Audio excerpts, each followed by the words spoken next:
प्रश्नावली 3.4 प्रश्न संख्या 1 से 17 तक के आव्यूहों के व्युत्क्रम यदि उनका अस्तित्व है तो प्रारंभिक रूपांतरण के प्रयोग से ज्ञात कीजिए। सबसे पहले हम प्रारंभिक रूपांतरण को समझते हैं।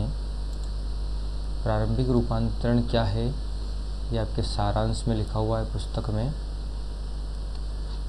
अवयवों पर प्रारंभिक संक्रियाएं निम्नलिखित हैं, मतलब R1 इंटरचेंज R2 RI और RJ। I मतलब IV पंक्ति और JV पंक्ति को आप अगर किसी अवयव में 3 रो है तो आप R1 और R2 को चेंज कर सकते हैं, R1 और R3 को, किन्हीं भी 2 रो को आपस में एक्सचेंज कर सकते हैं, या इसी प्रकार से कॉलम को भी। RI चेंज टू KRI मतलब किसी भी रो में आप किसी भी संख्या का गुणा कर सकते हैं, भाग भी दे सकते हैं, ठीक है। और RI change RI plus KRJ मतलब किसी दूसरी रो में आप किसी संख्या को गुणा करके एक रो को जोड़कर बदल सकते हैं। इसी प्रकार से कॉलम में भी होगा।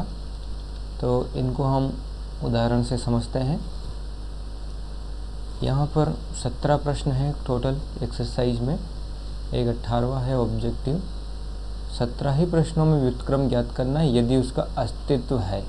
अस्तित्व है का अर्थ ये होता है कि यदि अस्तित्व कब नहीं होगा, यदि किसी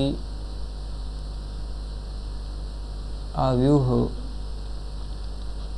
A की किसी भी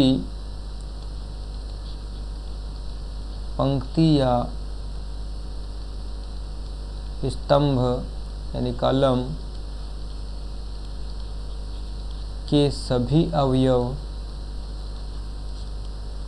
शून्य हो जाते हैं तो A इनवर्स यानी कि व्युत्क्रम अवयव का अस्तित्व नहीं होता है। और अगर ऐसा नहीं होगा, तीनों जीरो नहीं आएंगे, सभी अवयव जीरो नहीं होंगे किसी भी पंक्ति के, तो अस्तित्व सदैव होगा।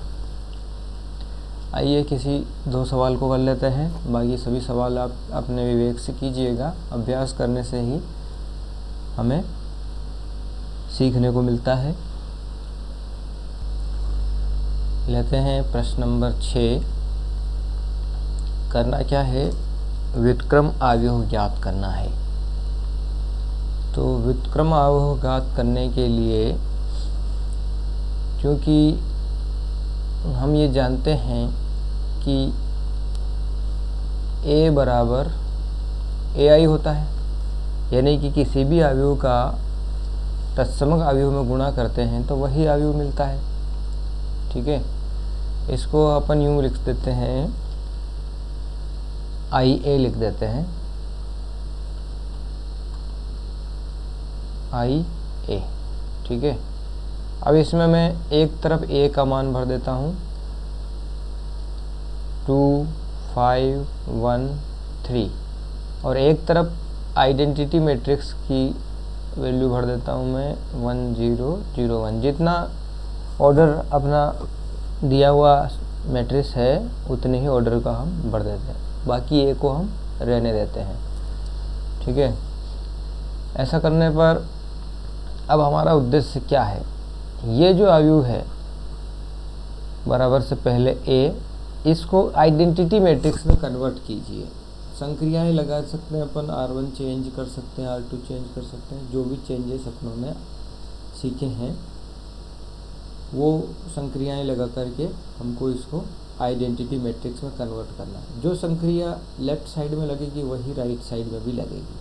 और जब ये समुच्चय I बन जाएगा तो तब क्या होगा, तब हम जानते हैं कि AA इनवर्स बराबर होता है I।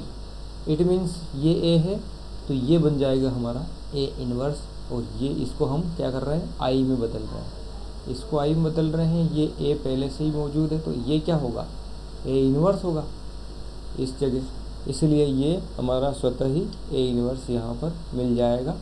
करना क्या है, जो ए दिया हुआ है उसको किस में बदलना है, आई में बदलना है, तत्समक या आइडेंटिटी मैट्रिक्स में बदलना है। ठीक है, तो अब आइडेंटिटी मैट्रिक्स में यहाँ होता है A11 में होता है 1, यहाँ होता है 0, यहाँ होता है 0, यहाँ होता है 1, तो ये चीज़ें हमको लाना है।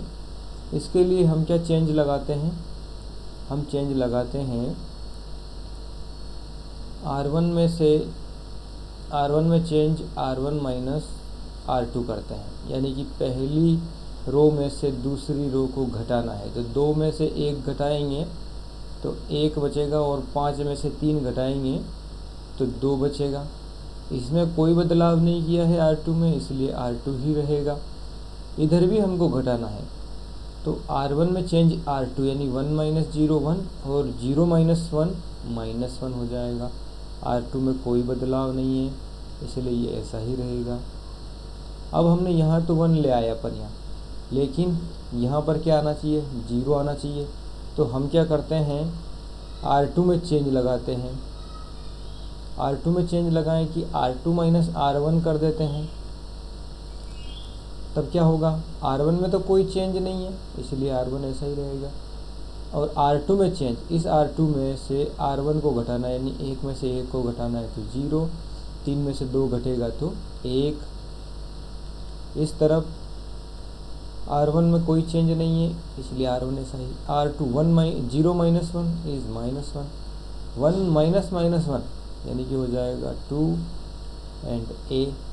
ठीक है, अब यहाँ 0 आ गया, यहाँ पर 0 चाहिए, 2 की जगह क्या चाहिए, 0 चाहिए, तो हम क्या करें, R2 में यहाँ पर 1 है, इसमें 2 का गुणा करके 2 में से घटाएं तो काम बन जाएगा।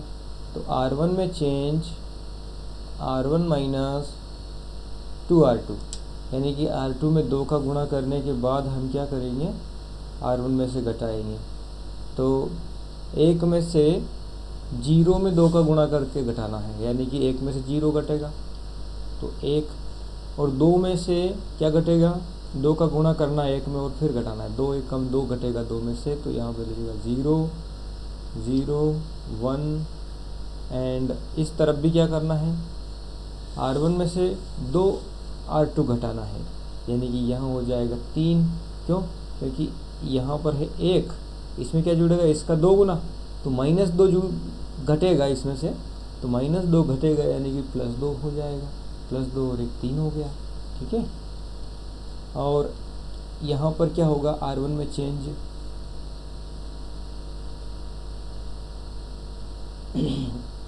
यहाँ पर -1 पहले से है, और 2 का गुणा 2 में करके घटाना है, यानी कि हो जाएगा यहाँ पर -5, इसमें कोई भी बदलाव नहीं है,